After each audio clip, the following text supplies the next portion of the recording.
ঈদুল আজহা উপলক্ষে টানা 10 দিনের ছুটির আগে আজ শনিবার সাপ্তাহিক ছুটির দিনেও খোলা রয়েছে দেশের সব সরকারি অফিস, ব্যাংক ও শিক্ষা প্রতিষ্ঠান। ব্যাংকে স্বাভাবিকভাবে চলছে সব ধরনের লেনদেন সকাল 10টা থেকে বিকেল 4টা পর্যন্ত।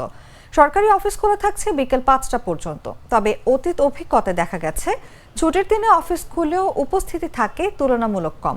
জনপ্রশাসন মন্ত্রণালয়ের এক প্রজ্ঞাপনে বলা হয়, ঈদের ছুটির পরিমাণ বাড়াতে 11 ও 12 জুন নির্বাহী আদেশে ছুটি ঘোষণা করা হয়েছে। ফলে 5 থেকে 14 জুন পর্যন্ত সরকারি কর্মচারীরা পাচ্ছেন ঈদ উপলক্ষে টানা 10 দিনের ছুটি। এজন্য আগে নির্ধারিত হয় 17 ও 24 মে এই দুই শনিবার অফিস খোলা থাকবে।